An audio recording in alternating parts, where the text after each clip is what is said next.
For the council meeting for the Regional Municipality Appeal for Thursday, April the 9th, 2015.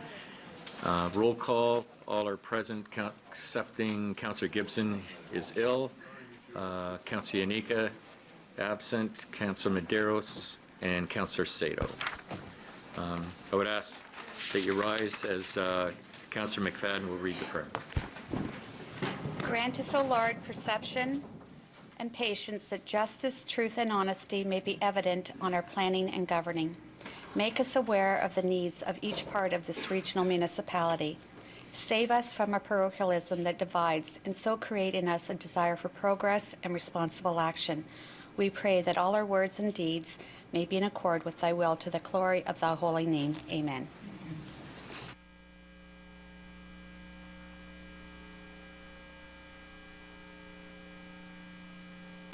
Are there any declarations of conflict of interest? Seeing none, approval of the minutes for the March 26, 2015 Regional Council meeting. Moved by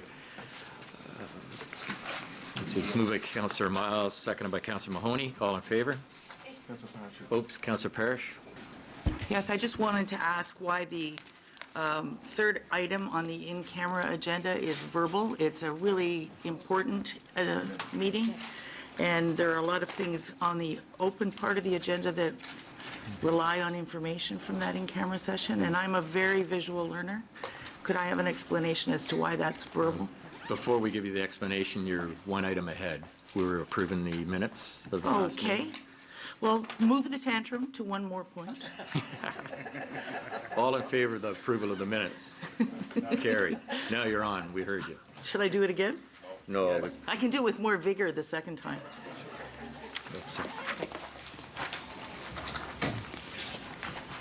Oh, you want an explanation? I want an answer, yes. All right. Well, I guess basically I could probably give the explanation is there wasn't enough time to prepare a written report. That's what you're referring to, right? Yes, I am. Okay. There certainly wasn't enough time because of how comprehensive it would be to prepare that report. That's really the bottom line with respect. I agree with the fact that seeing that it's a very complicated matter and that there's a lot of new members of council, that it would have been appreciated to have a written report prepared. However, staff is here today to give us a verbal presentation, which I think we should hear as well, but that's the rationale. Okay, and thank you. And further to that, Mr. Chairman, if I were to ask some financial questions, costing questions, would staff be prepared to answer them when we get to that point? Or is this good enough heads up to say I will be asking some questions and I'll need exact numbers and figures? Could stack and David, I don't know. I don't know that we'll have the exact numbers and figures because I don't know what the question is at this point. So we would certainly be prepared to answer them, but depending on what questions you ask, we may need some time to do the research and gather. And ergo, we go in circles, Mr. Schwark. If I'd have had the written report, I could have called you with the questions yesterday. See how that works? Okay, thank you very much. I'm registering a complaint. Duly noted. Thank you. David, I think you wanted to speak before the first presentation. No, we have to approve the agenda stuff. Oh, yeah, that's right. Because we have all of the extra things. Oh, yeah. Okay, I have the agenda. We have for approval of the agenda, and there's a number of additional items on the agenda. So I'll move by Mayor Crombie, seconded by Councillor Parrish, and I'll just read what the additions are. That the agenda for April 9th, 2015 Regional Council meeting included an additional delegation from Maurizio Regato, Director of Planning and Development, Solmar Development Corporation, regarding the Region Official Plan Amendment application by the Town of Caledon to be dealt with under delegations, item 5.3, and further that the agenda for the April 9th, 2015 Regional Council meeting include an additional delegation from Stephen Zakem, partner, Aird and Bearless, regarding the Regional Official Plan Amendment application by the Town of Caledon to be dealt with under delegations, item 5.4, and further that the agenda for the April 9th, 2015 Regional Council meeting include an additional communication from Glenn Schnarr, founding partner, Glenn Schnarr and Associates, regarding the Bolton Residential Expansion Area Regional Official Plan Amendment application by the Town of Caledon to be dealt with under the terms items related to Public Works, item 10.4, and further that the agenda for the April 9th, 2015 Regional Council meeting include an in-camera oral update on a matter relating to labor relations to be dealt with as item 16.4, and further that the agenda for the April 9th, 2015 Regional Council meeting include an additional delegation from Trevor Senior Vice President R.J. Burnside and Associates Limited regarding the Bolton Residential Expansion Area Infrastructure projects to be dealt with under delegation item 5.5, and further that the agenda for the April 9th, 2015 Regional Council meeting be approved as amended. Any further additions? All in favor? All in favor as amended. Carried. Now we go to the presentations. We have a speaker. Oh, Councillor Groves. Thank you, Mr. Chair. Just a point of clarification with Councillor Parrish's request. So are we dealing with the oral, or are we? Yes. Yeah, okay, thank you. David, you're on. Thank you, Mr. Chairman. Each year, members of council, Peel employees run a campaign to raise funds for the United Way of Peel. And this campaign is run by the employees, and the money is raised by the employees, and there's no matching funding from the employer. In 2014, the Peel Employees United Way campaign had a target of $325,000. It's really a pleasure to be able to recognize the staff this morning, because they in fact exceeded that campaign goal by some 16% and raised $378,628 for the United Way. And along with our partners in Peel Regional Police, who raised another $88,000 in their campaign, joint campaigns have raised a total last year of $466,028. When we look back over the last 10 years, the employees of the two organizations have raised through their campaigns $4.3 million to support the United Way agencies and the residents of Peel who were supported by the programs and services provided by those agencies. This year was especially nice because we were honored by the United Way with the Labour Award of Distinction for the public sector. And this is an award that's presented to a workplace and its union members who have demonstrated a commitment to community and to furthering the values shared by both the United Way and the Labour movement. I'd like to just take a moment to recognize some of the people here today in the audience. Some are with us, and I'll mention some who aren't. I think Catherine Willis from QP 966 and members of 966, QP Local 966, very active in the campaign. Dave Wakely, is Dave here? I don't see him. He was the local union president of OPSU Local 277. Dave Kang and George Bonifant, I think I saw them here at the back, with OPSU Local 280. And Joy Jacob from ONA. Is Joy here? Yeah, thanks. Also joining us today are campaign representatives from Peel Regional Police, Deputy Chief Dave Jarvis, I saw it there, and Superintendent Dale Momby. Our 2014 campaign chairs and vice chairs, Jovita Sharansky, Jovita, where are you?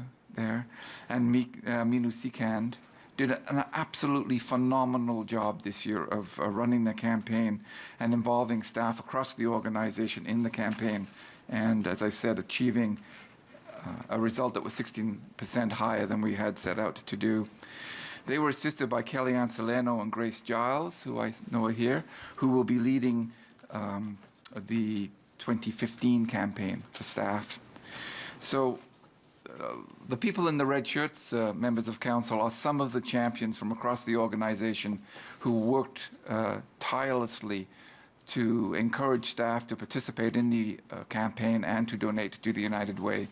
And I'd ask you to join me in recognizing them for their work this last year and for all the people I mentioned, and really all the employees across the region of Peel who have contributed to supporting the United Way, not only last year, but over the last decade.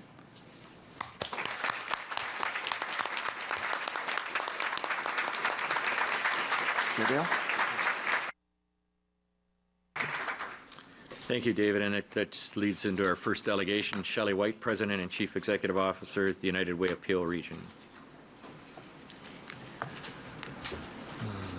Welcome, Shelley.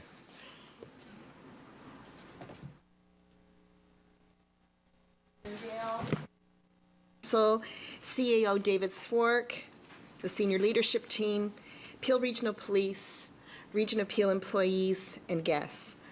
I am very pleased to be here this morning to bring thanks to the Region of Peel and Peel Regional Police on behalf of the United Way with my colleague Raj Chandangra. There are so many people at the Region of Peel and Peel Regional Police to thank for this extraordinary 2014 campaign, one of the best in Peel Region. I'd like to begin by reiterating David's remarks and thanking Jovita Skaransky and Minu Sikland, the 2014 campaign co-chairs, who did an absolutely outstanding job leading this campaign. And I'd like to also thank the 2015 co-chairs, Kellyanne Salerno and Grace Giles, for being part of that committee, and we look forward to working with you this year. We'd also like to thank Lorraine Graham-Watson for being the executive sponsor and for coaching and supporting Jovita and Minu in their success. I'd like to thank Sue Ritchie and David Bingham for leading the leadership campaign. And the core team of Trevor Lindley, Harriet McLaughlin, Amy Gill, Brenda Poland, Elizabeth Catalano-Bon, Anna Mamo, Jane Bonsteel, Judy Yack, Arlene Appleton, Sherry Watkins, Pauline Butcher, Glenys Cohen, Chris Gaspick, and all 86 champions, some of whom are here in their red shirts, their red United Way shirts. I'd also like to thank Paulo Carretta, Superintendent Dale Mumby, Sergeant Dave Kennedy, and Chief Evans Management Group for their tremendous efforts hosting Peel Regional Police United Way campaign. I know that's a lot of names, but you know what? They did an absolutely outstanding job, and I think they deserve to be pointed out and thanked individually for their efforts. And then there were countless volunteers. There are far, far too many. We would be here until 2 o'clock this afternoon to thank every single volunteer with the Region of Peel who were involved as well, but I want to mention and thank them for their efforts and everything they did to promote and coordinate the pledge campaign, the tremendous events, and ensure smooth running of the campaign. And finally, last but not least, I want to thank everyone who generously donated and supported the United Way campaign. On March 28th, my team had the opportunity to phone the 54 agencies that are benefactors of your generosity. We were able to tell them that we were able to continue our financial support for the great programs and services that they provide to the residents in our community, and also inform them that we were able to give them an increase as a result of their generosity. And in this time, that is rare. Many funders are not able to give these wonderful agencies an increase, and they were absolutely thrilled to receive that. So thank you very much for being tremendous partners in this humanitarian effort that provides hope and opportunity to the residents in our community. We are so grateful for our partnership with the Region of Peel. We have partnered all year round, year over year. As David said, since 1998, the Region of Peel Employees and Council and Peel Regional Police have raised over $4.95 million. Isn't that outstanding? That's tremendous. And all of these funds go into reducing and preventing poverty in our community. And reducing and preventing poverty is extremely complex. And the best way to tackle this big, hairy, audacious goal is one bite at a time. And together, as humanitarians and social entrepreneurs, we're taking a bite out of poverty in Peel by investing in this tremendous network of agencies. And we've also worked side by side for Fair Share for Peel and the Peel Children and Youth Initiative, and have co-created the Peel Poverty Reduction Strategy and the Peel Newcomer Strategy, which is heralded globally as one of the best newcomer strategies in the world. Extraordinary. The Region of Peel and Peel Regional Police are one of our top contributing partners. And because of our meaningful collaboration, we're able to create a real difference in the lives of people living in Brampton, Caledon, and Mississauga to help our neighbors overcome their challenges and reach their potential. Together, we're developing strategies that support people that are in crisis and help them get out of poverty, providing food and shelter. We're helping every child and youth to graduate and go on to post-secondary education and get great jobs. And we're preventing people from falling into poverty by reducing mental illness and domestic violence in our community.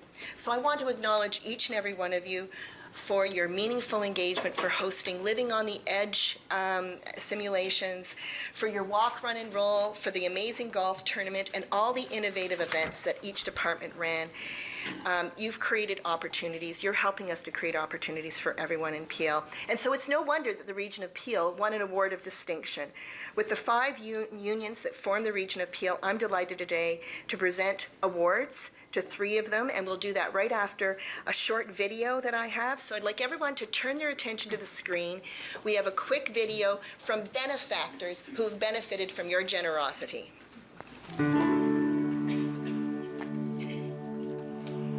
Hi, my name is Antoinette. My family has been through a lot. My mother was a victim of abuse, and as a young child, I saw firsthand how devastating this can be to a family. Because of United Way of Peel Region and the wonderful programs and agencies that they fund, my mother was able to move our family out of that situation, setting me up for a brighter future for my children. Because of you, my family was able to break the cycle of violence. Thank you. I knew to get some help, so I went to Nexus Youth Services to get some help to deal with anxiety and depression that comes with OCD and Tourette's. It has changed my life literally all around, changed it all around. Now I'm able to overcome my struggles, and now I'm able to cope with the anxiety and depression that comes with Tourette's syndrome and OCD, and I'm stronger than ever. Thank you very much. At Boys and Girls Club of Peel, they make me feel like I belong, but they also respect me in the way I respect them. Because of you, I have never felt happier. Thank you. Because of you, United Way is able to reduce poverty, prevent poverty, and support those who are living in poverty right now. Thank you. Your support is creating possibility for a brighter future for individuals living in Brampton, Caledon, and Mississauga. You are changing lives for the better. Thank you. Because of you, individuals living in Brampton, Caledon, and Mississauga have hope and opportunity for a brighter future. Thank you.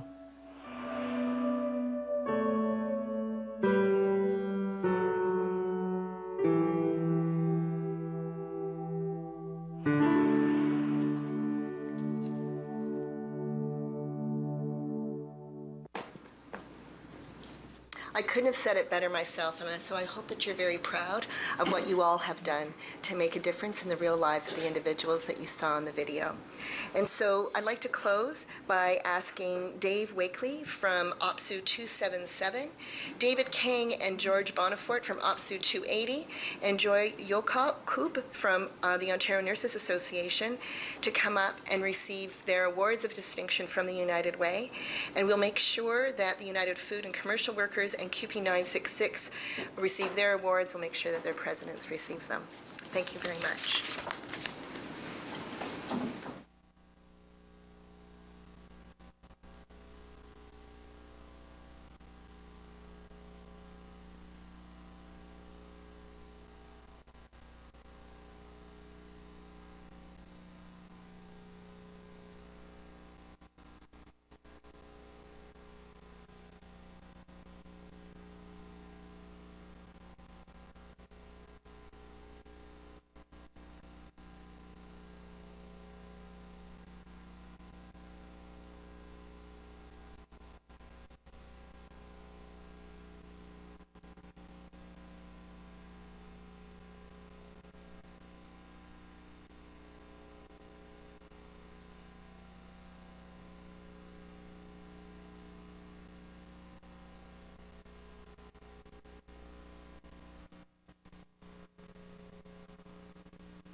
Councillor Groves?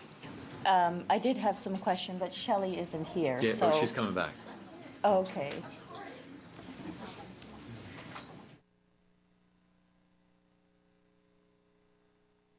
Oh, Shelley, if you'd like to come back down, that'd be great.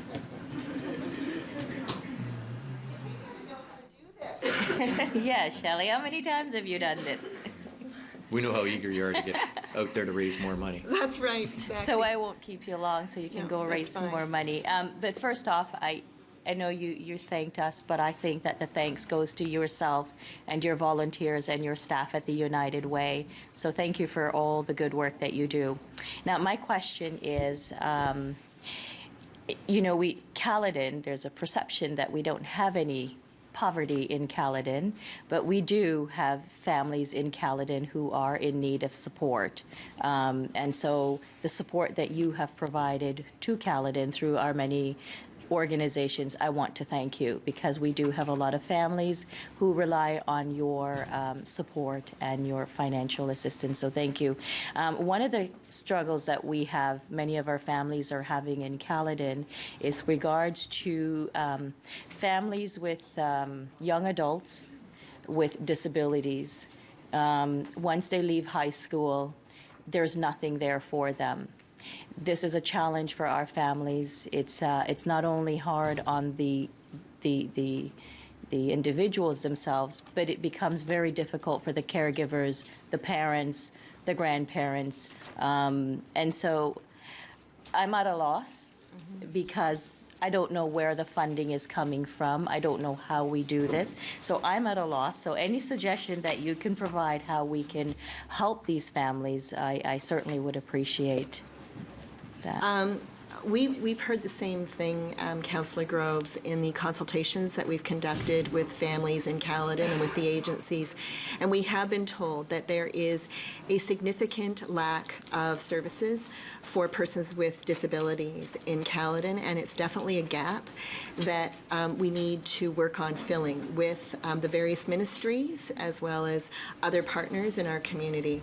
Because it's an increasing gap. And so completely agree with you. And it is a priority as we move forward over the next 5 years to work collaboratively with our partners to address this gap. Okay, thank you. Thank you.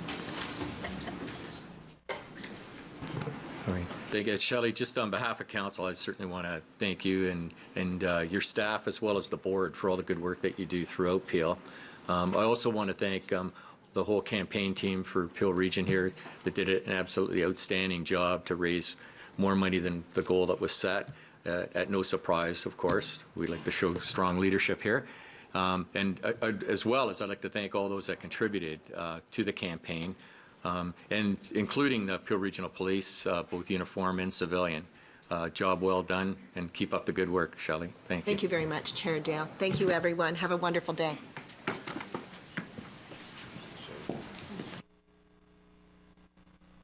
Our next delegate is Fabio Mazzacco, Development Manager, Argo Development Corporation. If you'd be kind enough to come forward. Do we need to receive the delegate? Oh, yeah.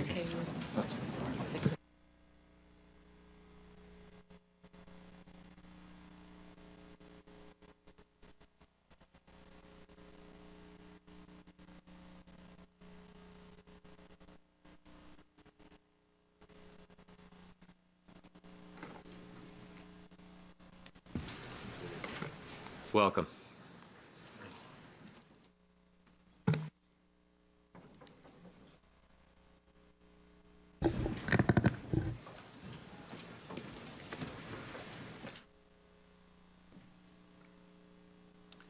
Good morning, Chair Dale and members of council.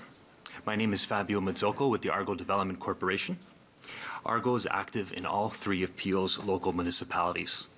Our communities are located within Churchill Meadows of Mississauga, Mount Pleasant in Brampton, and Mayfield West in Caledon. I'm here today to speak to you about item 9.1 on the agenda regarding the Region Official Plan Amendment application, the ROPA, for the Bolton Residential Expansion Study Area, the BRES. Argo's interests represent the northern 200 acres of approximately 440 acres shown as the Brez Option 3 lands on the aerial map. In the larger context, these lands are located northwest of the existing Bolton community, north of the GTA West Corridor, south of the Greenbelt, and are focused around the location of a future GO station as identified by Metrolinx. In the GTA context, the future GO station will provide a rail connection into Union via a new GO service proposed to run on the existing CP rail corridor, with future stops through Vaughan, Kleinburg, and ultimately to Caledon. Bringing a GO station to Caledon provides a unique opportunity. Commuter rail connections such as this should facilitate retail and office opportunities, should bring jobs, take cars off roads, and in this unique geography, it could also provide recreation and leisure opportunities with the Greenbelt in such close proximity. We are very excited to work with the town of Caledon and the region of Peel to develop an intelligent, transit-oriented community focused on the future GO station. A community that should be unique to the character of Caledon, with a vision of being healthy, vibrant, and connected. The few slides I'm showing you form part of a visioning exercise which we shared with the town staff in December, a copy of which is provided for you today. The matter at hand is regarding the information report, item 9.1, before you today. The Brez was initiated by Town of Caledon Council in 2012 to identify the preferred Bolton settlement expansion area to accommodate population and jobs by 2031. This growth will achieve ROPA 24 growth projections pursuant to the growth plan. The ROPA for the Brez lands was endorsed by Council in June of 2014. The application was submitted to Region, deemed complete, and circulated in October of 2014. Our concern lies in the two issues which staff have identified as needing to be addressed prior to moving forward with the processing of the Brez ROPA and prior to proceeding with the public meeting. Staff's recommendation is to delay the processing of the ROPA for over 6 months pending Growth Management Committee recommendations, and secondly, for receiving comments from MMAH, Municipal Affairs and Housing. The Growth Management Committee work and receipt of comments from any circulating agencies, including MMAH, are not required prior to convening a public meeting. The opinion letter of our planning consultants on this matter is provided for you today. Interested parties who wish to follow the processing of this ROPA and the Growth Management Committee review can do so, as both are public processes, each with opportunity for comment and input. They will always have the opportunity to receive further information regarding these items prior to any approval of this ROPA by Council. We are well aware that this area, as well as others in the region, will be subject to the new financing options that will result from the important work of the Growth Management Committee. A provision for this can be made at the outset of processing as a safeguard for the region. Last September, the Mayfield West Phase 2 ROPA came forward to Regional Council. Staff provided several options to allow for approval of the ROPA relative to the Growth Management Review. Council decided to adopt the ROPA with no conditions. This ROPA implements Growth Plan Amendment Number 1, 2031A population, the same population allocation that formed the basis of the ROPA approval for Mayfield West Phase 2. This same 2031A population also forms the basis of the 2015 Regional Development Charge update. As such, the projects required to service this population should be included in the 2015 DC update. Not doing so would result in a development charge rate that is underfunded. A meeting on this matter was arranged with Commissioner Lebrecq last Thursday, and he respectfully indicated that, subject to further discussions with his finance team and subject to any direction from Council today, that he was amenable to this request. A letter on this item from Ian Drever is provided for you today. As we feel there's no downside to the region, we ask that the public meeting should be scheduled and the ROPA be processed through to approval without delay, and that staff include the required infrastructure projects in the 2015 DC bylaw update. I thank you kindly for your time and for your consideration of this matter. Thank you. Someone would like to move receipt of the delegation? Oh, Councilor Yanika? I don't know if it's for Fabio, for the GO station, just because we're into discussions with Metrolinx. What's the projected time that that would be up and running? I don't know if that's through to my staff, through to you, Fabio, but just to give me an idea. To your worship, to Councillor Yanika, I believe it is in the Metrolinx big move for the 25-year horizon. It was previously in an earlier horizon by the big move. They did an update and it was moved further out. So bringing a community forward that supports the GO station gives us leverage to encourage Metrolinx to perhaps advance the timing. Fabio, thank you. You're welcome. Thank you. Thank you. Councilor, or Mayor Thompson? Thank you. Thank you, Fabio. I think just to expand a little bit, the reason why the GO station was pushed out is because the development, there's been no firm plan of a development. Just like Mount Pleasant and Brampton is very similar to that. And if you follow municipal affairs and housing now with Metrolinx, that's what they're saying. You must be on like mobility linkages such as this. If we do this, they will pull it forward. The studies have been done. It's just they want to know where the commitment is of the municipality and the region. Okay. Thank you very much, Fabio, for this. And Chair, if we could bring the report concerning this forward after we're done the delegations. We will. Thank you. Okay. Councilor Groves. Thank you, Mr. Chair. Thank you, Fabio. Just a point of clarification, and through you, Mr. Chair, to staff. We have a letter from Mr. Schnarr regarding the BREZ, and just a question with regards to the BREZ being included in the 2015 DC bylaw. Maybe I'm misreading this or misunderstanding, but just some clarification. Staff has agreed to include that? If I could, Mr. Chair, our indication in the meeting was that they should bring this forward to the Build Committee that's reviewing the background study, and any technical adjustments that the committee would bring back to council is basically subject to that process. Okay, thank you. Okay, thanks for that clarification. Mayor Crombie. Thank you, Mr. Chairman. I think I have questions on the report, actually, but maybe just to Fabio. Thank you, and nice to see you again. So your lands aren't currently part of the DC bylaw, is that correct? And that's what you're asking? Just for clarification again. The population of our that's allocated to our lands is in the DC bylaw update. The funding, the projects required to service those lands are not. Are not. That's the disparity. And what do we think the cost would be? The costs, I believe, are in the nature of $100 million, and they are in the letter from Ian Drever before you today. Right, so $100 million to service the lands. They're not currently serviced. Correct. And keep in mind, some of that cost is, there's a grade separation, so some of it is for existing need as well. And so the report talks about financing options. I should save that question for the report when we get to it. Okay. I really just wanted to know the cost to service the lands, and you think it's in the $100 million range, and it's not currently captured by the bylaw. That's correct. And what's the timeline for your project? The staff report indicates in service active development beginning in 2021 to bring the population forward by 2031.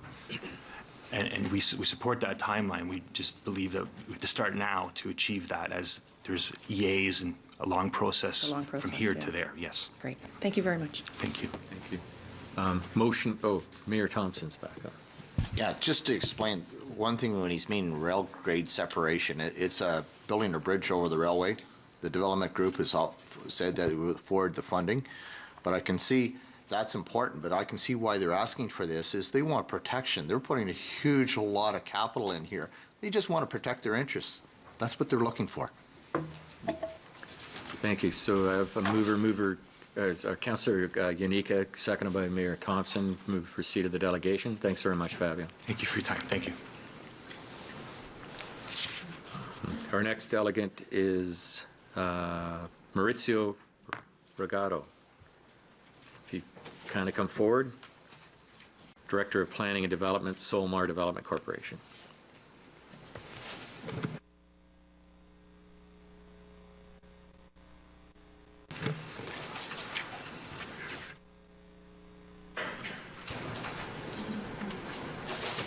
Welcome, Maurizio.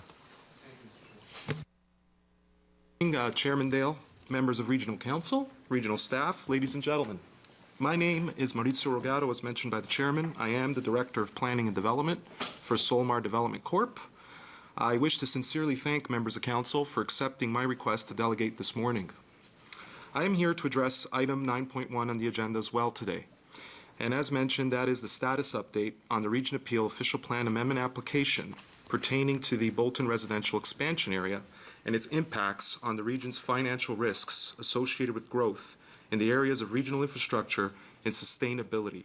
Extremely important themes consistently discussed around this council table, and I would add likely around 114 council tables across the Greater Golden Horseshoe. I also wish to provide members of council with the geographical context and a brief status of related expansion amendments in Caledon.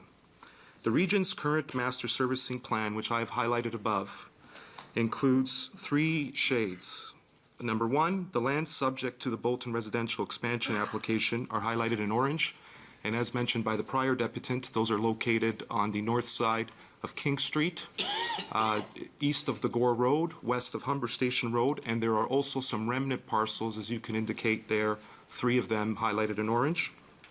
The second are lands that are subject to Regional Official Plan Amendment number 28, and that is a Bolton Employment Expansion Amendment, which also includes the Canadian Tire Minister's Zoning Order, and that's just marked MZO in black above the blue there.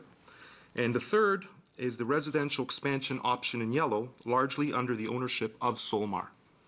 As noted, the lands in yellow were an option for residential expansion as part of the recent Bolton residential expansion study, and prior as part of the Bolton South Albion Community Plan, which commenced in 2004. Both study processes underwent considerable public engagement.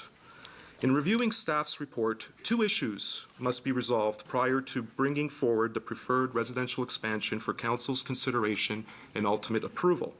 This includes the cost sharing of the financial risks associated with growth, and outstanding comments on the application from the Ministry of Municipal Affairs and Housing.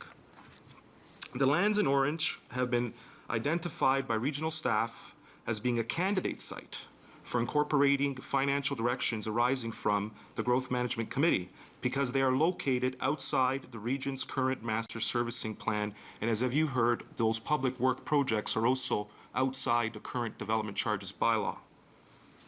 Prior estimates on water and wastewater servicing of these lands has been $54 million. All regional upgrades which are still under examination, and that does not include, as mentioned by Councillor Thompson, the grade separation, which would be required regardless of the expansion or not to improve transportation in and out of the Bolton community. Ultimately, regional staff have concluded in this report that no active development can occur on these lands until the year 2021, and as some of my friends around council may know, the Bolton community has undergone tremendous economic blight in its commercial sectors with several business closures. So that is a long time before any real development will be realized on the ground in the community. As indicated on the above servicing map, the residential option lands in yellow are easily serviced with existing capacity potential in the existing Coleraine Drive sewage trunk and a minor front-ended upgrade of the Clarkway sewer trunk. Servicing these lands poses little to no cost to the region. And members of the council, if I can draw your attention to the map, I'm pointing to that purple line there just south of Mayfield Road, south of the yellow, in talking about the front ending, and that is known as the Clarkway sewer trunk, and the cost of that would be approximately $955,000 to extend to Mayfield Road, and that cost would be front-ended by the landowner, for example, Solmar, and the existing Coleraine Drive trunk is adjacent to the blue area, which is the employment area. Depending on the employment absorption, there might be additional capacity available there to service the residential lands. Servicing these lands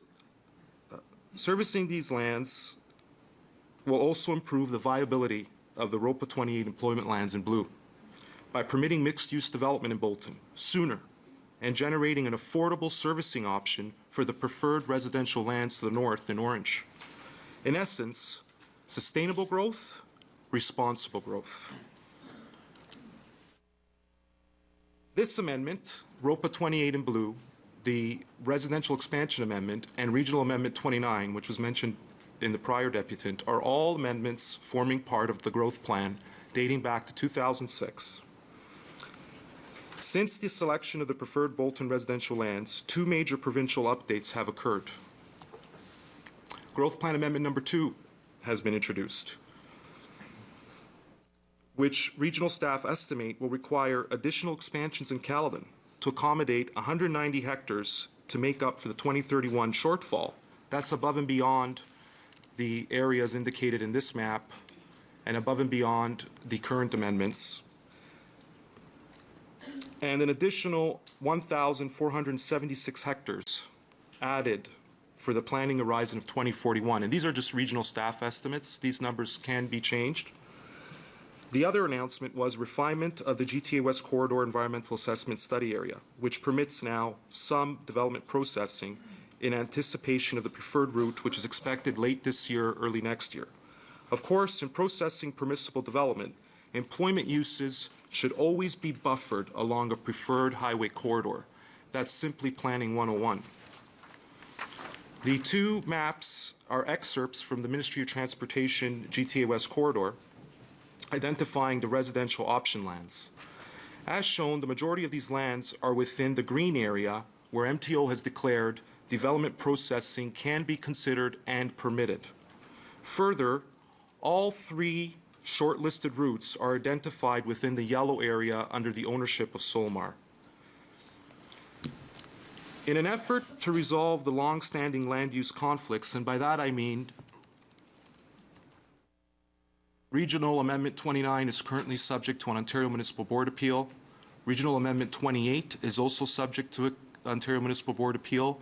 The Canadian Tire zoning order is part of an Ontario Municipal Board hearing and leave for divisional court. And the upcoming Bolton Residential Expansion Amendment can be appealed. In an effort to resolve the long-standing land use conflicts related to Peel and Caledon's official plans, the Minister has appointed the Office of the Development Facilitator. This is a confidential process, and the appropriate parties have been notified by the facilitator. Solmar is a willing participant and would encourage the region to participate in a timely resolution. Timely resolution of appeals will generate significant economic benefits for the region. No costs while resolving conflict. To conclude, staff's report underscores the importance of sustainable growth, which is financially responsible. In my respectful opinion, this includes making use of existing regional infrastructure, promoting logical, contiguous development patterns with a mix of land uses, especially within new growth expanded areas. We need to get it right this time. Ontario's Environmental Commissioner has consistently promoted live-work planning as a means of achieving healthy, vibrant communities. With proper land use compatibility, employment lands and residential lands can thrive, reducing commuter rates, reducing congestion, and ultimately improving the health of a community. Affordable and timely conformity to the region's official plan, and the region's own consultant, Don Given, has stated full conformity to the growth plan cannot occur unless these expansion amendments are fully implemented, is possible. An affordable conformity solution is possible, and Solmar is a willing participant. Thank you. I'm available for any questions or points of clarification members of council may have. Thank you. If you just stay in place, Mayor Thompson's first on the list. Good morning. Thanks for coming, Ritzio. Good morning, Councillor Thompson. As you notice, if we go back, perfect. This is a really good. Oops, if you can bring that picture back up. This one here? Yes, it's okay. It's okay. Everybody, it's off our screens here. I don't know if our staff can bring that back up on the screen or not for our staff to. I did provide hard copies. Yeah, we got hard copies as well. But anyway, just so everybody can follow, the big thing is the MZO, which is, under a separate appeal.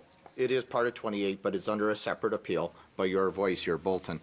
And I know they're very grateful with your assistance and help in making the application for them. I did not make the application for the residents, and I did not assist the residents, so I'm not sure Okay. what that means. Sorry. Thanks for the clarification, but Of that's course, what they told me, that they were very grateful for your assistance. There wasn't any. Okay. Well, having said that, going forward, is I see your proposal, and does it make financial sense? And yes, we've got a lot of growth coming this way. I think we've amended it for what's being proposed. We went through a lengthy discussion, and I think if you go over to your next map, which as everybody could see, is where the highway corridor did have that big challenge on what we can do and what we can't do to bring in last round of employment, and also for the residential. When we did the residential study, was a real challenge that this was premature. But also we heard loud and clear, and I know you've been engaged with our community engagement, and especially with the Canadian Tire. If you go back to that, or back to your first page on the first map, you can see the subdivision above the railway tracks there. The residents were quite worried that the industrial was too close to that subdivision. I'm going to tell you, your voice, your Bolton, will go completely ballistic to think that we're going to put residential again that close to an industrial corridor. And the big thing is I do believe in community engagement, and I think we have to work with our community. We've gone through, and I'll speak for Brampton Caledon, you know, we've gone through a very interesting election where people wanted a transparent, accountable, inclusive government. And that's what we're trying to deliver. And that's my big concern, bringing the facilitator to the table, is you take away that process. It's a closed shop deal, and the public doesn't have the ability to basically have comment or input. And I think it's very detrimental, and I do not know of any elected official in Caledon at this point making the commitment to our residents that we would turn around and do this to them. Having said that, I do know that there has been one preliminary meeting with a particular facilitator, but I do understand this too. I want to make it clear, is we have not officially received anything in writing from the minister, from the town of Caledon or the Region of Peel to participate in a facilitation. But having said that, I think there's a lot of other things we can do here before we have to go to a facilitator. I think there's a lot more open for dialogue. We have a lot more growth coming once we finish the growth management strategy that we got coming forward that we're hoping to have done in June. Now it's been pushed off to September. I do believe a lot of this is all going to be in balance in time. Your comment on that? Through you, Chairman Dale, to Councillor Thompson. Firstly, I want to start off by saying thank you for your comments. They're greatly respected and acknowledged. Obviously, I cannot speak on behalf of the appellant, One Voice for Bolton, but I can tell you there have been countless media articulations in the media where residents representing that group have expressed the need and desire for mixed-use development in South Bolton to avoid what could end up being a massive warehouse hub in the south, which would essentially congest the residential established community to the north, and furthermore degrade the roadways. When you look at Highway 50 today, it's a mixed-use transportation corridor. There have been tremendous safety concerns, deaths, accidents that have occurred. Coleraine Drive, which is a road which has recently been uploaded to the Region of Peel, will likely be utilized by the employment users in ROPA 28. That includes the Canadian Tire Distribution Centre. Therefore, Humber Station Road is truly the only road remaining that could provide some relief. When speaking to the mix of employment and residential land uses, as mentioned, compatibility, that's where it begins, that's where it ends. And proper planning can ensure proper compatibility, can ensure that the employment lands are vital, they succeed better with residential community uses and mixed use. That's been a well-documented planning makeup for the last 30 years and lessons learned. With regards to the provincial facilitation process, I cannot comment much on that, as this is a confidential process, and I want to respect the Office of the Provincial Development Facilitator, but I can advise you that your legal counsel has been advised in writing about the process. Thank you. Well, can I comment? Am I still on? The one thing is maybe the legal, but municipally, we have not received it. That's our big challenge. I just want to clear that. Through you, Chairman Dale, I acknowledged, and I would encourage you to speak to your legal counsel. Thank you. Councillor Innes. Thank you for your presentation today. Before I head with my comments, I just want to follow up on Mayor Thompson's last question. Could we ask our legal counsel here today, have we received from the region written notice formally requesting from the minister that we participate in the facilitation?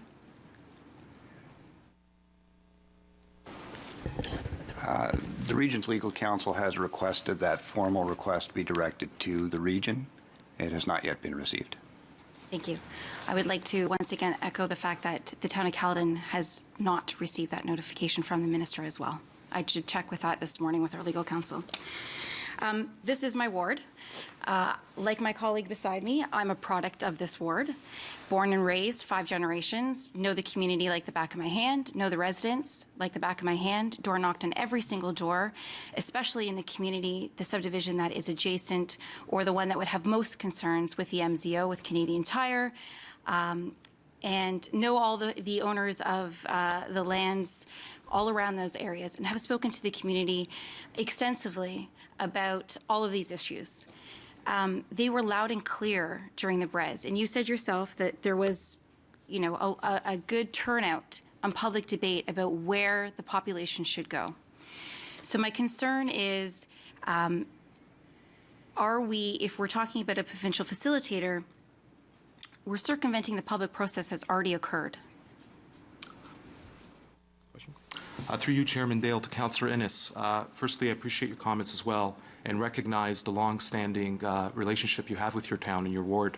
In terms of the notification, again, of the provincial development facilitation process, I need to protect the integrity and confidentiality of that process, but I can tell you that your solicitor has participated in an initial session and would encourage you to discuss that with your solicitor directly.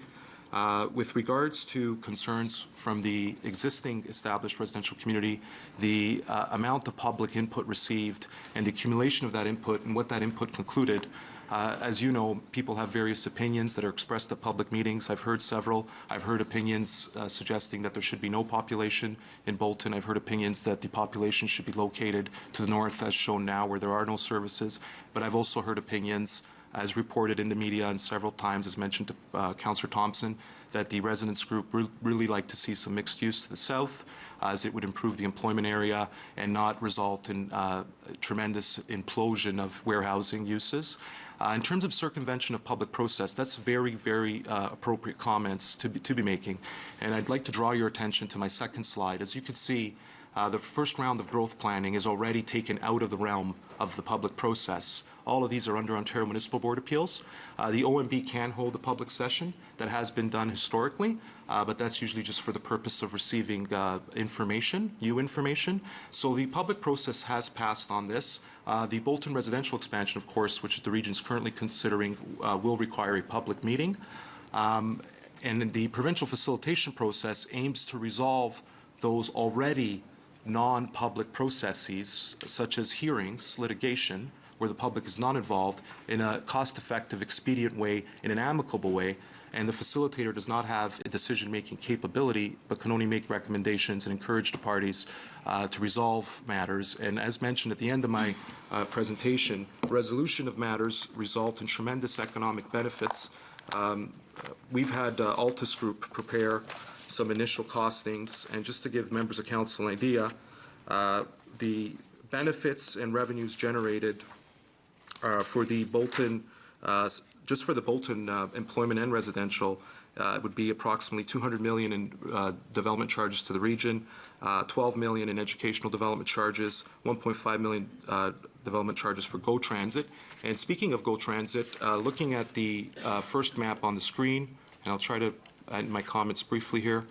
If I can get the map, there it is. Our lands are located kitty corner to the existing GO station parking, kiss and ride, and the future GO station, as mentioned by the prior deputant, has been downgraded by Metrolinx, in large part because transit only works if you have ridership. It's a proven formula. You get ridership, you get transit, you get people moving, and I would respectfully say if all this growth was resolved through facilitation at the Ontario Municipal Board, there'd be a better chance at getting some good provincial infrastructure and transit to decrease Bolton's in-commuter rate and out-commuter rate. Bolton's in-commuter and out-commuter rate has been cited as one of the highest in the Golden Greater Horseshoe. Thank you. Thank you. I'd like to ask for clarification from our staff because with regards to your comments that the town and the region has participated, it would be my opinion that prior to our legal staff participating, if you're using that word, in any discussions with a provincial facilitator, that they would require the direction of council as a whole. Would that be correct? So if Patrick, if you'd be kind enough to respond to that. Yes, Mr. Chairman, I'd agree that certainly legal counsel would, in the course of such a facilitated settlement negotiation, require counsel's instructions as to how to proceed. Legal counsel have not participated in the facilitated discussion beyond listening at the end of a telephone conference call to what was being proposed by way of discussion with the facilitator, and has expressly since written to the facilitator requesting a formal request be directed to this council as to whether participation should proceed or not. We have not received a response to that request.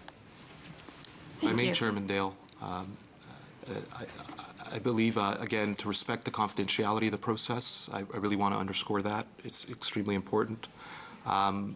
Participating, attending a meeting is splitting hairs, in my opinion. I did see your solicitor live in person at the session. To listen. And speak. And I did see your solicitor on the phone speaking and listening.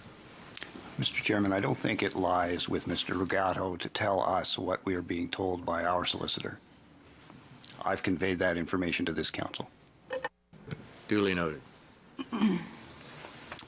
Thank you. My other question is with regards to your comments of the 190 hectares by 2031 shortfall. Yes.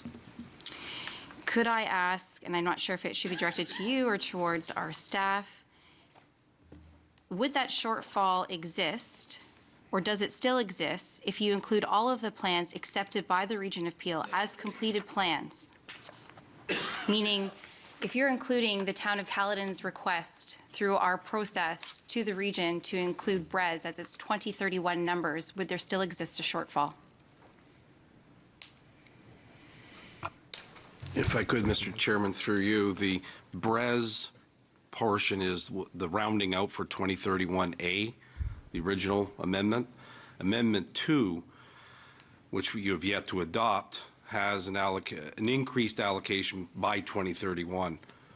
And I think in some of the preliminary numbers in the allocation discussions that all the planning staff have had, there would be a further requirement of land to meet the 2031B numbers.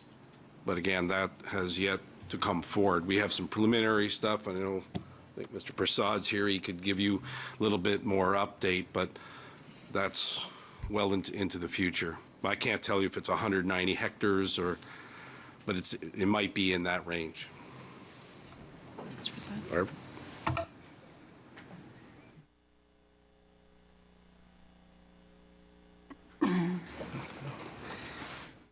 Through you, Mr. Chairman, the population allocation for 2031 for the Region of Peel is 1.64 million.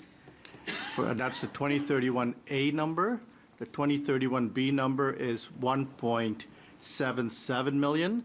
That population has not been allocated to the area municipalities. So that's just the process we're going through with the area municipalities, trying to resolve the distribution of those numbers. We hope to have that in place towards the end of this year, early next year.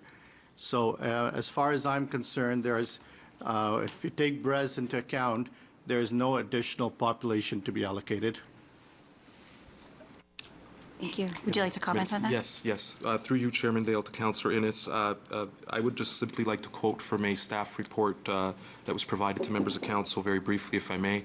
And it states, after accounting for intensification, there will still be a portion of growth that will have to be accommodated through expansions of the designated Greenfield area in Caledon. Based on a draft, and that's draft, and as I mentioned in my presentation, these are estimates, based on a draft distribution of the 2041 regional forecasts using the current Caledon Greenfield density target of 42 residents and jobs per hectare, and assuming that all additional growth will be accommodated through Greenfield development, Regional staff estimates that the following additional developable lands will be required, and that is 190 hectares for 2031, and that is the B horizon.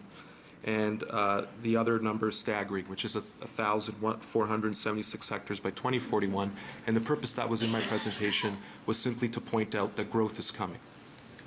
Thank you. I've given a lot of liberty here because it Thank you, should be questions with respect to clarification. If we could hold it to that, I'd appreciate it. Thank you, Chairman. Can I ask to clarify that point that he was just made? Yes, you may. So if I can maybe have Arvin answer, if we're talking about a population allocation that A, hasn't been approved by council, and B, would require an urban boundary expansion, which can only be triggered by a municipal council, would this presentation not even be premature? Through you, Mr. Chairman, at this point of time, we are not dealing with the 2031B numbers. That is not before this council. It will be. Through you, Chairman No, Dale. actually, No? no, I'm going to hold it. Just a questions of clarification, please. Thank you. Councillor Groves. Thank you, Mr. Chair. Thank you, Maurizio, for your presentation. Councillor Innes asked some of the questions that I needed, and they were clarified by Mr. Prasad. I will say, just to go back on the MZO and to echo what Mayor Thompson has said, it is my community, it is in Councillor Innes's ward that this Canadian Tire is located, but it is my community that will feel the brunt of the effect from this facility. And Mayor Thompson is correct. The reason the community came together after learning about this Canadian Tire, which we were not engaged in the process, it excluded the community from the process, and we learned after the fact, is the impacts that it will have on the communities or the neighborhoods located less than a kilometer away from this facility. That is the concern that the community had for this particular facility in this particular location. To Mayor Thompson's point, if we then go ahead, we know that this GTA West corridor is running close by there. If we go ahead and we start putting more people next to not only this major facility, it is 1.6 million square feet. It is massive. It is 800 trucks a day, 24/7 on our roads. Now we have a GTA West corridor proposed, a major highway proposed.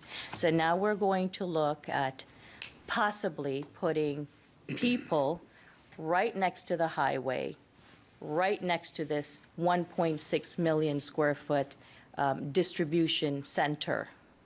I think that would go against what the community's concerns were with regards to this particular facility. There were a number of questions raised, there were a number of concerns raised about people's health, people's quality of life, the conditions of the road, and long-term impacts that it would have on residents. So I would be it would be hypocritical of me to say now, oh, sure, let's just put some more people next to the highway and next to this facility. So I do support what Mayor Thompson is saying, because that has been the concern from the community day one, and they still continue to fight for some sort of resolution with regards to the MZO. With regards to the facilitator, Councillor Innes has said it well. I think that this excludes public process. This is the reason why the Bolton community was upset when the MZO was issued for Canadian Tire, because there was no public process or very little opportunity for the public to participate before the decision was made. The public has been very clear in stating that before major decisions are made, they want to be a part of the process. In my Councillor opinion... Groves, like, with respect, I think we're getting into Okay, debate. sorry. If you have a question. All right, so my question is, with regards to Mayfield or ROPA 29, which is the Mayfield West, who is the appellant on this? Through you, Chairman Dale, to Councillor Groves, the appellant is Solmar. ROPA 29, being a settlement boundary expansion, is intrinsically related to the other expansions, including Regional Amendment 28 and the upcoming residential expansion, and for the simple fact that these are all growth plan amendment expansions, all relying on a certain amount of greenfield density calculation. So that's the answer to the question. Chairman Dale, you've permitted me some latitude. Am I able to respond to some of the comments made by Councillor Groves? Well, if it's specific, if you keep it brief, just Yes, sir. for clarification. Yes, sir. I just want to get into clarify debate. that the ongoing Ontario Municipal Board hearings exclude public process, include additional costs that are above the facilitating costs, and there is no public process in continuing to go to hearings.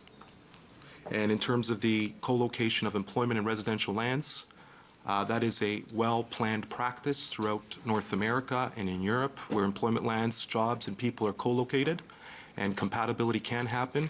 And with the Canadian Tire Distribution Centre, the biggest aid for that centre is the GTA West Corridor. The existing centre today is located at Airport Road and Highway 407 interchange. It's right on the highway interchange.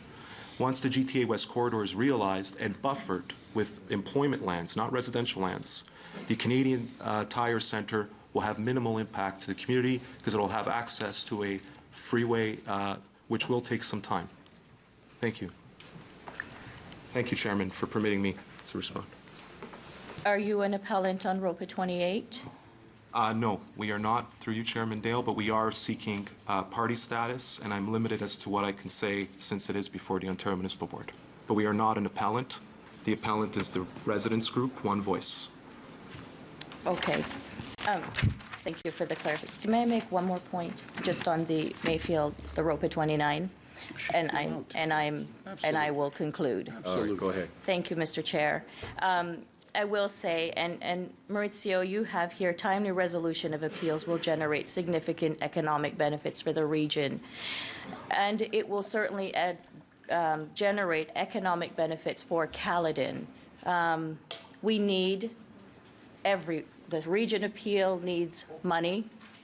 All the municipalities need money, and I certainly agree that these timely resolutions will generate economic benefits. But I think that, I hope that Mayfield, ROPA 29 will be, I don't think it has any bearing, and it is my opinion, on whatever else is happening with BREZ or with ROPA 28. I don't believe that ROPA 29 has any bearing. That has been a plan that's been approved by Caledon, by the Region of Peel, and I believe that it needs to move forward. It needs to move forward so that it can generate some economic benefits to the town of Caledon, which we desperately need. So, you know, you're appealing it, and I certainly hope that this appeal is not going to prolong, because we do need it to move forward. So thank you for your presentation, and again, I don't believe it has anything to do with ROPA 28. Thank you. As mentioned, we're a willing participant, and our lands are service ready. The Orange lands cannot be realized till 2021, and I would agree, moving forward is what everybody should be looking to do. And I will comment that ROPA 29 has nothing to do with Thank you. ROPA 28. We're getting into too much debate here. Acknowledged. Mayor Crombie. Thank you, Mr. Chairman. I have a number of questions, too. I'm a little bit new to this, so I just want some clarification. How many years have you been at this, Maurizio? Through you, Chairman Dale, to Mayor Crombie. Thank you for the question. Embarrassingly, I will say 12 years. 12 years? Correct. Have you had the opportunity to sit down with Mayor Thompson and some of the Councillor Innes to discuss the proposal I have and your not. objections? Sorry to interrupt your questioning. Through you, Chairman Dale, to Mayor Crombie, I have not. I have requested the opportunity. Councillor Innes was kind enough to suggest that we meet with staff, and I have advised that I would be willing to do so. And Councillor Thompson has advised that he will be getting back to me as to the opportunity to meet. To speaking about the 12-year timeline, I referenced in my presentation earlier that our lands were first an option as part of the Bolton South Albion Community Plan study, which commenced in 2004. In So I don't know if my math is right. That might be 11 years, so my apologies. In 2004. Right. And were you given an indication at that time that you would be included as part of the strategic plan or the planning process? Or, I mean, this has been a long time. It has been a long time. Through you, Chairman Dale, to Mayor Crombie. That's why I'd like to move forward. The 2004 Bolton South Albion study did have options. We weren't the only option. We were two options. That was an indication that there would be process involved. That study was augmented and broken off into the employment, which is the blue area there, which is today known as Regional Amendment 28. And for some reason, the residential component of that study was deferred, and Regional Council has yet to approve the lands to the north in orange. And as mentioned by the previous deputant and the report that's before Council, and that's largely due to the infrastructure and financing challenges associated. So for clarification, you built employment lands but not residential? So Solmar's, through you, Chairman Dale, to Mayor Crombie, thank you for the question. I should have probably said this on the onset of my presentation. Solmar's got a long-standing development history in Caledon. We built a lot of the lands in the North Hill and the South Hill along Columbia Way.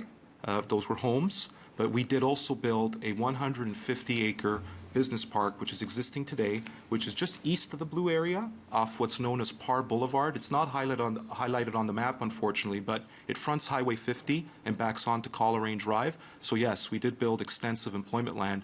So we do know what employment trends can be and how successful the Bolton community can be. Were you ever given an indication that you would be permitted to build that residential land? Through you, Chairman Dale, to Mayor Crombie, to answer simply, yes.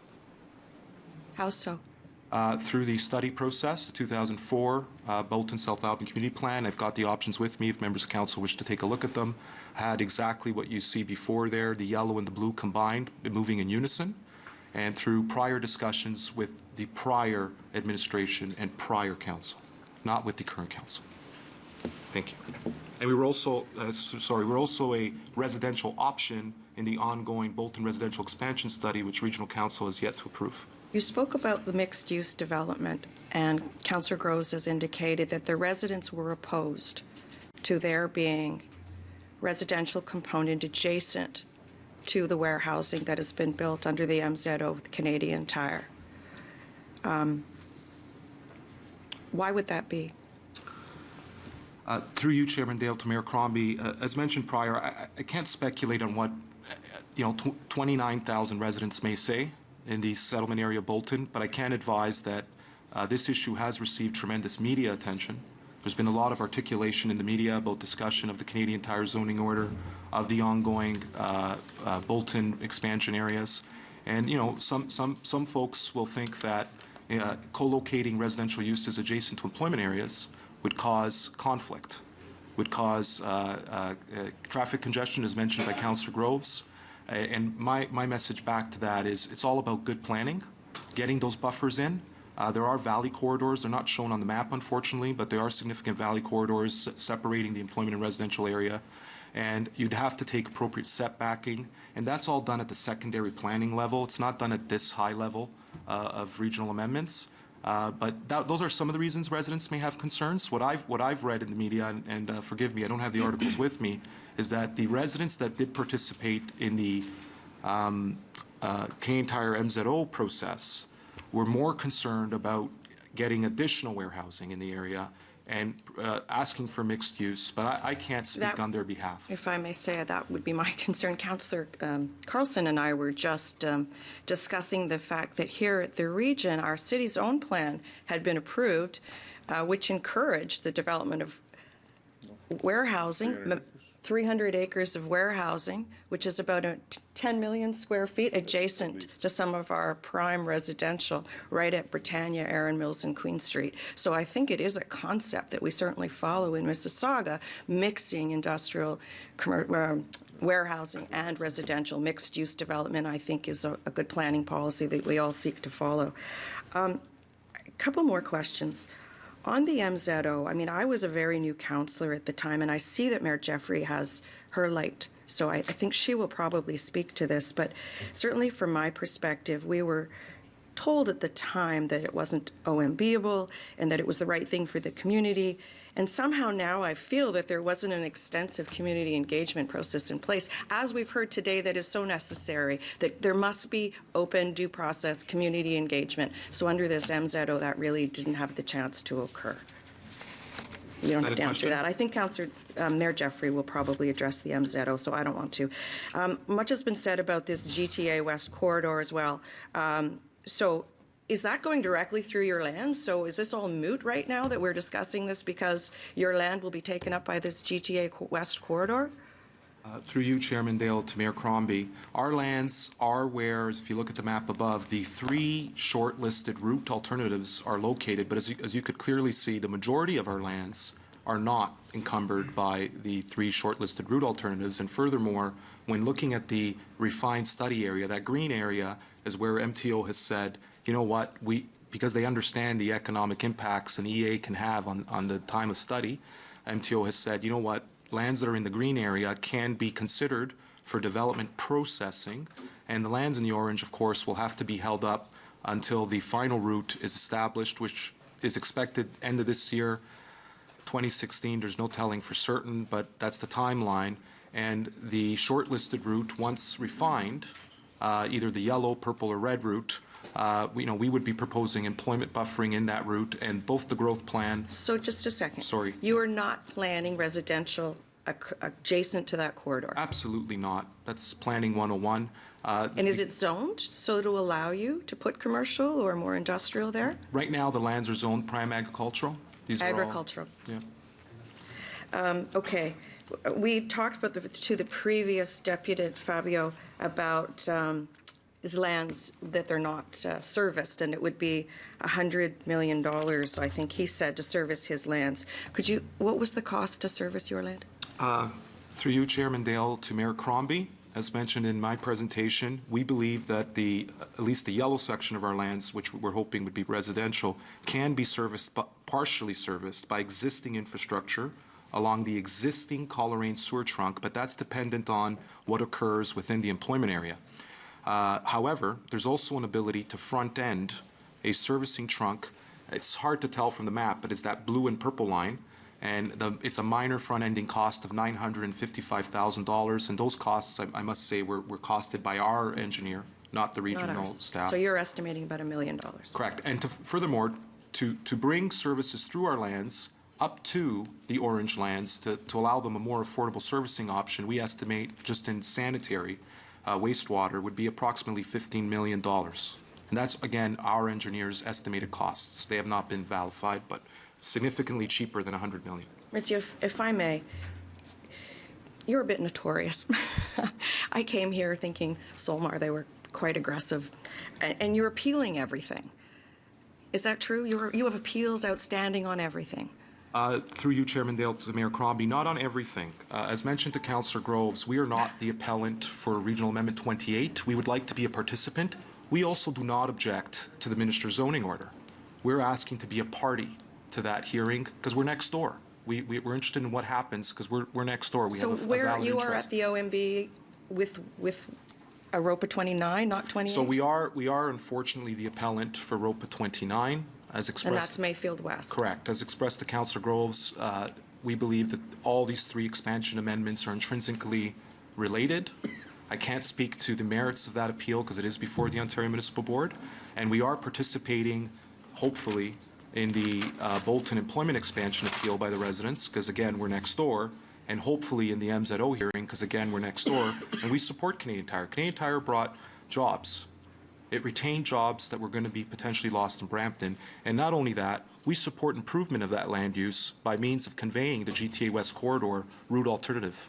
I'm just going to ask one final question because I've taken a lot of time. Thank you. If we had agreed as a council to give direction for the facilitation, would you drop all those appeals? Through you, Chairman Dale, to Mayor Crombie, the facilitation process, I believe, and again, I must repeat myself and I apologize, to the confidentiality, integrity of that process can result in a relinquishing of appeals. So you would be agreeable? I would be agreeable to facilitation, and that can result. That's not what I asked. I would not be agreeable to releasing the appeals just on the fact of participating in a facilitation. I would like to facilitate, to get there. Thank you. Quickly. Thank you.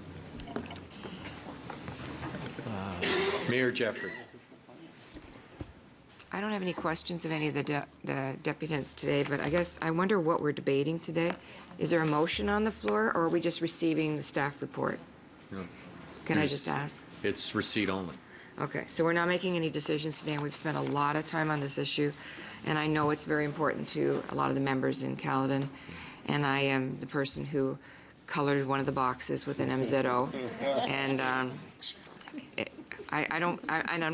not sorry, I did the right thing, I know that, but I know that it is very controversial, but I guess I heard some of the Caledon members and mayor speak about that Caledon wasn't approached by the facilitator.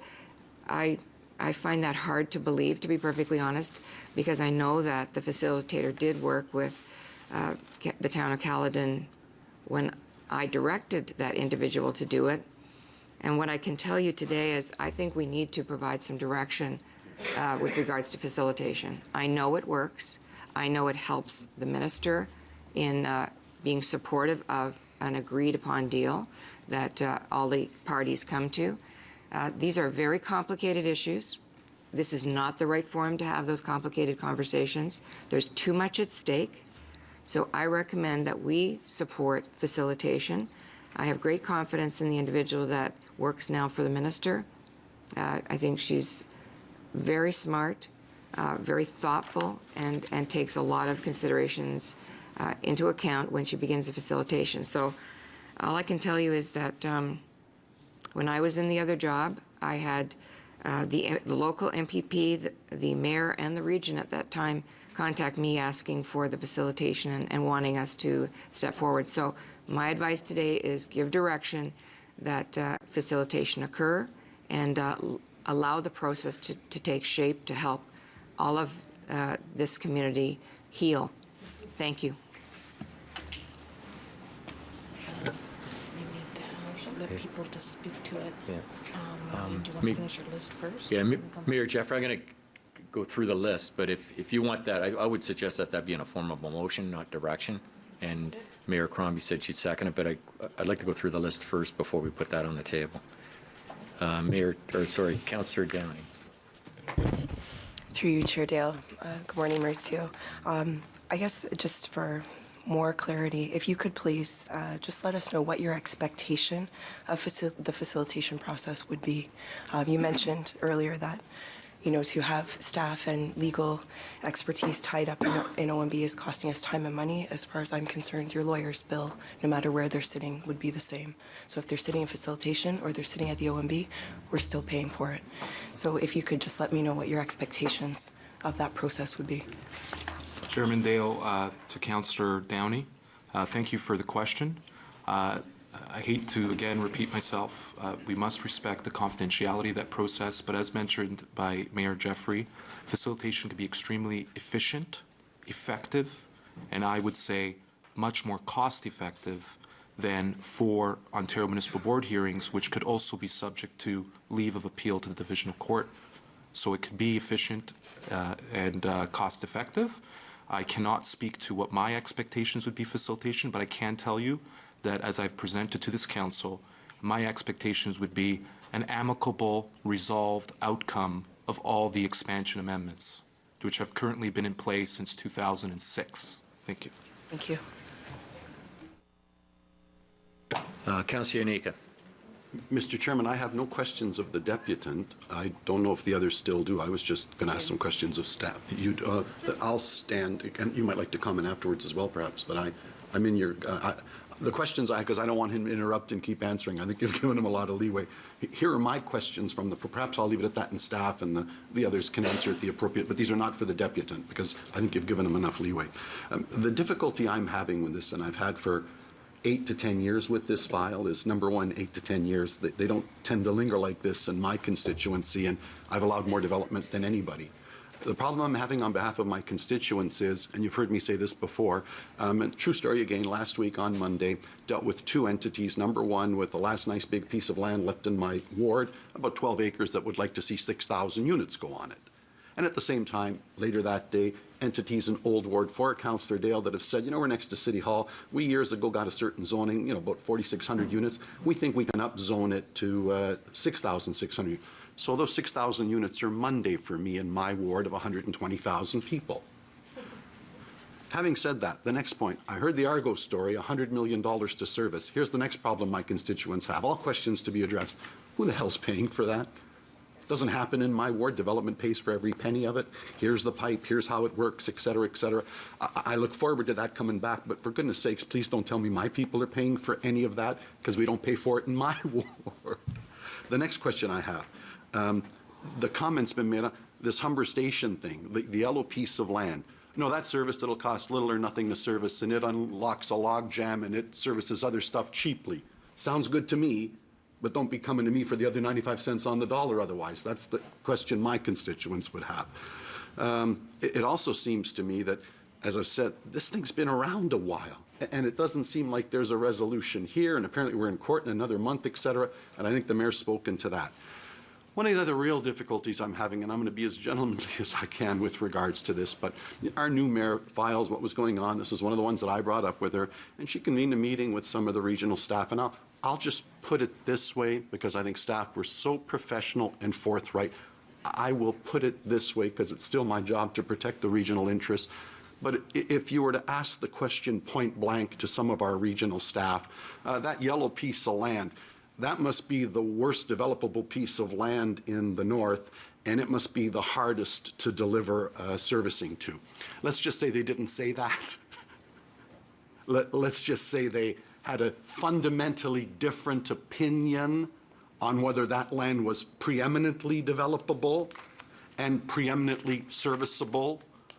So I hear that, and I don't want to go to the OMB on files like that. Moving on, yesterday at our council, I asked a question. Again, one of the fundamental problems that I'm having, is this. Have we ever dealt with a file like this ever in our lives at the City of Mississauga that we brought to the Region of Peel? The answer is no. Never. In my 26 years and before. We dealt with the airport during that. Airport, kind of an important thing, never made its way here. Kind of a national interest. We dealt with it back home. We had Square One, by the way. It's 1.5 million square feet. We want, before, I think, everybody's time in the room, because it was even before mine, but wanted to get it done, business employment, I understand. We got it done at the Committee of Adjustment. How's that for a little known secret? Square One was, but we went through a process. We didn't bring it to the region and say, somebody give me an MZO. Didn't know what an MZO was. By the way, I remind you all, I'm the only one that spoke against it and voted against the MZO. I'm the only one, because it didn't make sense to me, because we don't do that. And my last few points, I'm hearing the talk about facilitation, and it sounds more like, well, did we meet, did we get, you're dancing around the facilitator more than wanting to work with the facilitator. And that bothers me, because I've got to put 95 cents on the dollar down for all of this. Never willing to do this in our own constituency. I hear about a GO train station that you folks think you're getting. My question is, for who? For who? Who's this GO train station for? All your warehouses? The next question I have intuitively that my constituents would ask, forget the planning. If I look at that map and I look at where Brampton is and I look at what's to the north and to the east, and for you folks, and I've been up there, to tell That's me... unique. I've given you a lot of liberty with respect to this. Mr. Chairman, I have 2 more and I will conclude. No. These are the... No, I'd like to move on to the next speaker. I'll accept that, Mr. Chairman. Okay, Thank you. Councillor Ennis. Oh, sorry. Thank you. Was it? Yeah. Thank you, Chair Dale. You said in your comments that there was a staff report supporting the residential in that area. Could you tell me specifically what report that was? Through you, Chairman Dale, to Councillor Innes, I believe my words were that the staff report identified the lands as a residential option. There were countless reports. I have some with me now. The latest report, of course, is the Bolton Residential Expansion Study. It was one option of 6 options. Absolutely. Going to the past, I couldn't recite all of them. There'd be, I'm guessing here, at least 20. So I want to be clear in that there was not a report supporting that those would be residential lands, but that they would be considered, of which they were during the BREZ process, which was a fair, open, public process. The BREZ process did consider the lands. That process is not over. The region is still yet to make a decision on that. And prior, through the Bolton South Albion Community Plan, they were considered and it was never finalized. Also, there was comments made with regards to the length of this process.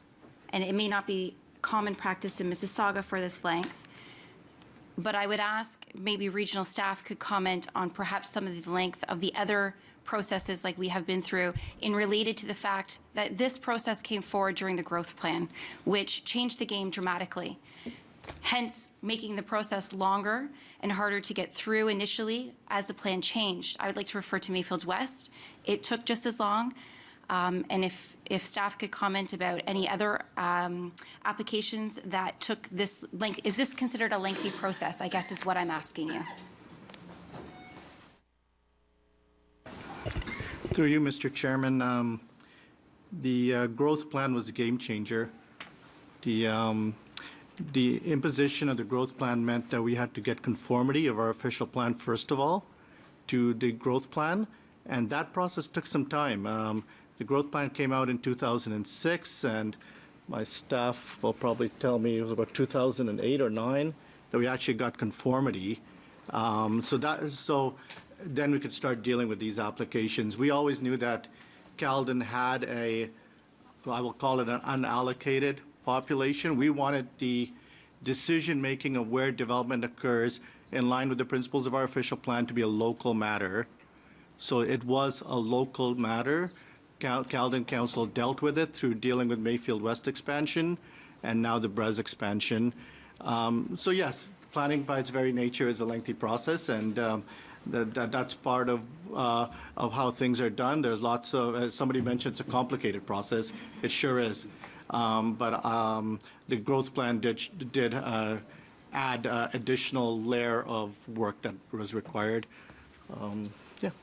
Thank you. Because I would like to say that I think that the proponents for the Mayfield West 2, of which you are an appellant to or party status to the OMB, have been very patient through this process. And I think that should be noted because they have waited the same amount of time, or if not longer, and have been patient and waited. Further to that, I would like to say that I did acknowledge to meet. I will meet with any resident or owner in my ward. I will not meet with you if we are discussing any lands or properties or projects before an OMB hearing. I think it's inappropriate. That may be my own personal opinion.